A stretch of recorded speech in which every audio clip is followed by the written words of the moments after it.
अस्सलाम वालेकुम। Applied physics का चैप्टर नंबर 2 और टॉपिक हमारा है स्केलर एंड वेक्टर।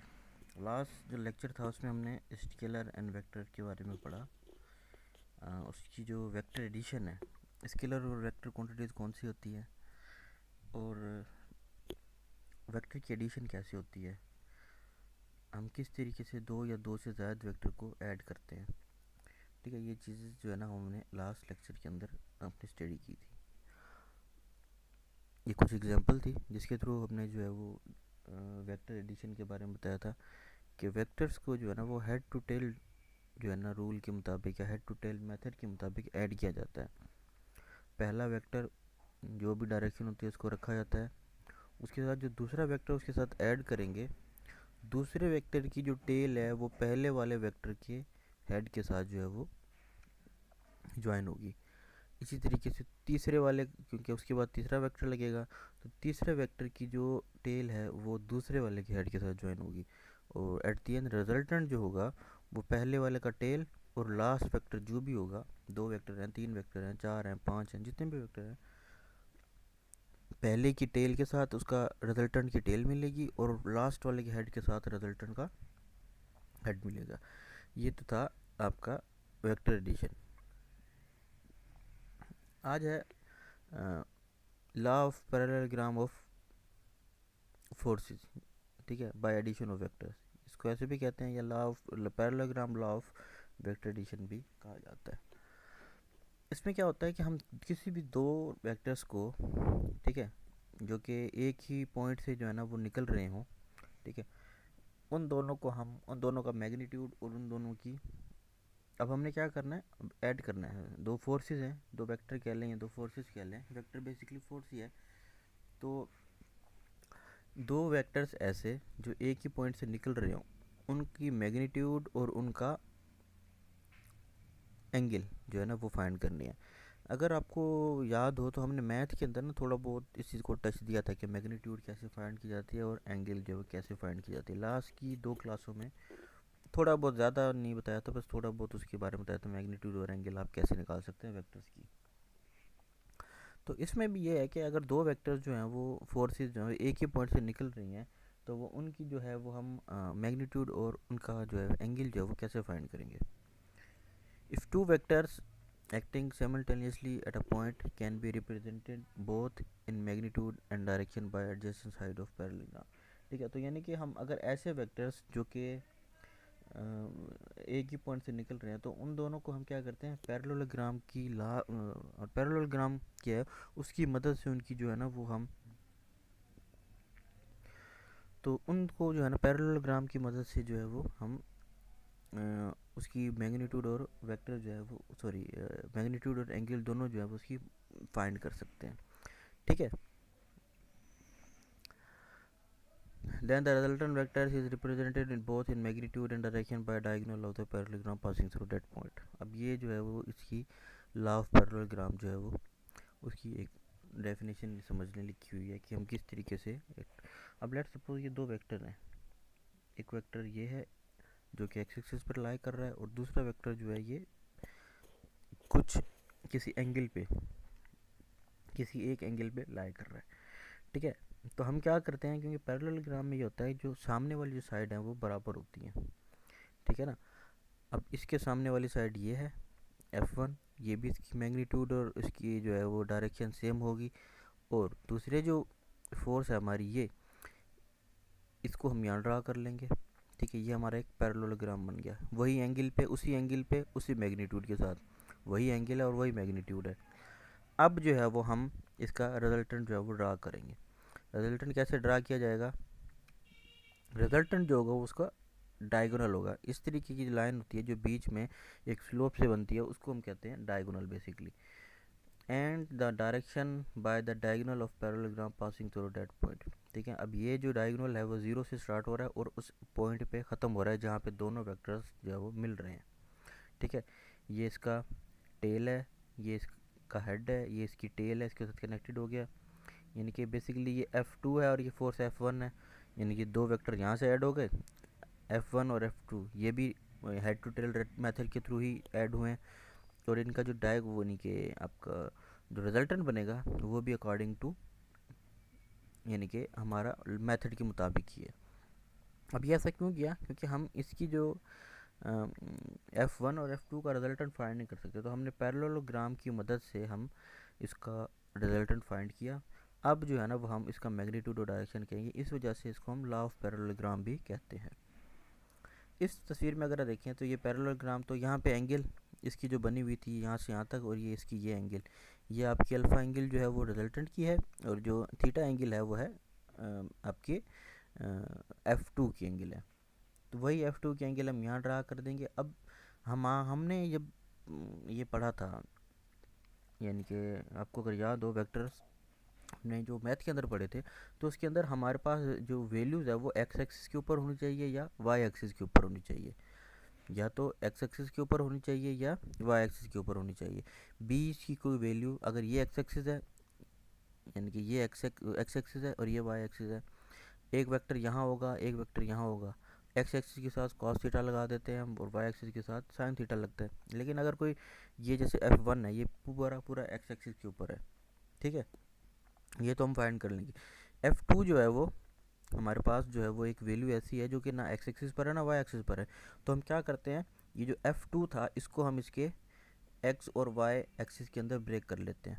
इसके इस वेक्टर को इसके जो है ना यानी कि रेक्टेंगुलर कोऑर्डिनेट के अंदर जो है वो हम इसको कंपोनेंट के अंदर जो है ना वो ब्रेक कर लेते हैं, ठीक है ना। यानी कि ये आपका जो भी वेक्टर है उसको हम उसके रेक्टेंगुलर कंपोनेंट जो है वो उसके अंदर ब्रेक कर लेते हैं। रेक्टेंगुलर कंपोनेंट क्या होते हैं बेसिकली, यानी कि किसी भी वेक्टर को उसके एक्स या एक्स एक्सिस और वाई एक्सिस के अंदर ब्रेक कर लेना। अब जाहिर बात है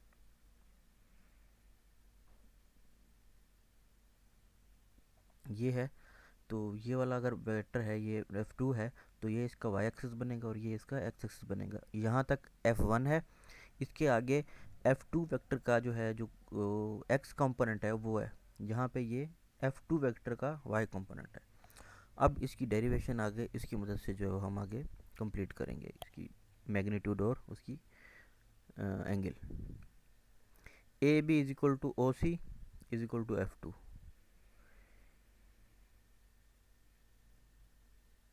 ए B is equal to O C is equal to F2, बिल्कुल ऐसे ही है। यानी कि F2 जो है वो ए बी भी F2 के बराबर है, ओ सी भी F2 के बराबर है, जिसका जो हमने F1 F2 फोर्सेज हैं बेसिकली, ओ सी भी F2 के बराबर है और ए बी भी F2, तो हम डायरेक्टली क्या करते हैं इज इक्वल टू F2 लिखेंगे। ए डी बराबर हो जाएगा F2 कॉस थीटा, ठीक है, ए डी बराबर है F2 कॉस थीटा। कैसा है, ए डी बराबर है F2 कॉस थीटा, बिल्कुल ऐसा है। ए डी बराबर है F2 कॉस, और डी बी बराबर है F2 sine theta, D B बराबर है F2 साइन थीटा, ठीक है। डी बी बराबर है F2 in right angle triangle O D B, यानी कि ओ डी बी, यानी कि ये जो आपका ट्राइंगल है ओ डी बी, एक ट्राइंगल ये बना जो कि सिर्फ F2 का है, एक ट्राइंगल ये बना जिसके अंदर F1 और F2 दोनों है, O D B. O D B के अंदर F X is equal to O D is equal to F X, यानी कि टोटल एफ एक्स। अब अगर आपको याद हो तो मैग्नीट्यूड के लिए हमारी जो शर्त है वो है एफ एक्स, एक्स कंपोनेंट जो है जितने भी एक्स कंपोनेंट हैं उनको और जितने भी वाई कंपोनेंट हैं उनको जो है ना हम एडअप करते हैं, उनके स्क्वायर को एडअप करते हैं, उसका रेक्टेंगुलर फाइंड करते हैं। अब हमारे पास जो है वो यहाँ पे F2 के लिए जो है एफ ये यानी कि साइन थीटा जो है, या एफ वाई अगर की बात करें, एफ वाई सिर्फ ये है, ये जो है डी बी के बराबर है। लेकिन एफ एक्स जो है वो यानी कि एक्स एक्सिस की पर देखेंगे कौन कौन सी फोर्सेज है और वाई एक्सिस पे देखेंगे कौन कौन सी फोर्सेज है। एफ यानी कि वाई एक्सिस के ऊपर अगर आप देखें सिर्फ ये एक फोर्स है जो कि हमने F2 को जब इसके रेक्टेंगुलर कंपोनेंट के अंदर ब्रेक किया था तो हमें मिली। लेकिन एफ एक्स के अंदर एक F1 फोर्सेज है और F2 फोर्सेज, दोनों फोर्सेज को हमने ऐड किया हुआ है, यानी कि O A plus A D, O A plus A D is equal to O D, sorry चाहिए ओ डी होगा, ठीक है, is equal to O D, ये वाला ओ डी है, ये वाला ओ डी, क्योंकि ओ डी जो है वो कंप्लीट एफ एक्स के बराबर है, तो इसके अंदर आ जाएगा F2 कॉस थीटा और F1 भी आएगा, अच्छा यहाँ पे थोड़ी मिस्टेक है, F1 plus F2 cos theta, ये दोनों चीज़ें आएंगी। F1 plus F2 cos theta, ये यहाँ पर ये मैंने लिखा हुआ है। और Fy के अंदर क्या आएगा, डी बी आएगा सिर्फ, जो कि F2 साइन थीटा है, जो कि हमने यहाँ पर ये देखा F2 साइन थीटा। अब इसको हम हल कर लेंगे। ये बात अगर आपको समझ ना आई हो तो इसको आप ऐसे कर लें कि मैग्नीट्यूड के लिए हम एफ एक्स एक्सेस जो है उसके ऊपर देखते हैं कौन कौन सी फोर्सेज हैं या कौन कौन से वेक्टर हैं, और वाई एक्सिस पर देखते हैं कि कौन कौन सी फोर्सेज हैं या कौन कौन से वेक्टर्स हैं। एक्स एक्सिस पर F1 और F2 कॉस थीटा ये दो चीज़ें थी, और Fy के ऊपर था F2 साइन थीटा, जो कि मेरे को यही मिली है। F1 F2 कॉस थीटा और F2 साइन थीटा, इनको स्क्वायर है क्योंकि हम इसको भी स्क्वायर कर देंगे। यहाँ पे परफेक्ट स्क्वायर का फार्मूला लगे, ये बन जाएगा F1 square plus F2 square cos square theta plus 2F1 F2 cos theta, और ये F2 square sine square theta. अब ये भी F2 स्क्वायर है, ये भी F2 स्क्वायर है, इन दोनों को कॉमन कर लेंगे, ये कॉमन निकल जाएगा, बीच में बनेगा cos square theta plus sine square theta.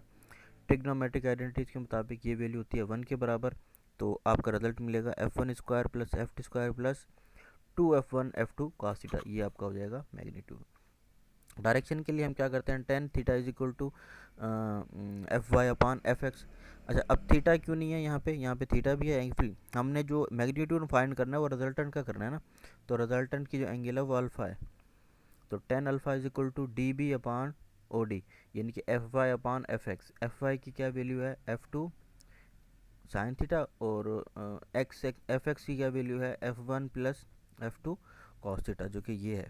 ठीक है, तो ये आपकी डायरेक्शन मिल जाएगी। यहाँ 10 है क्योंकि हमें सिर्फ एंगल मालूम करनी है, तो ये 10 इस तरफ आ जाएगी, 10 इनर्स बन जाएगा, ये बराबर की निशानी नहीं है।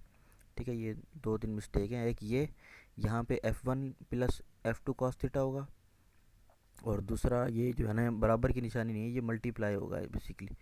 ठीक है, तो ये चीज़ जो है वो हमें इसकी रिजल्टेंट की जो है वो एंगल भी मिल गया, यानी कि रिजल्टेंट जो है ये हमारा था जो इन दो वेक्टर का जो रिजल्टेंट था उसका मैग्नीट्यूड भी मिल गया और उसकी डायरेक्शन भी मिल गई।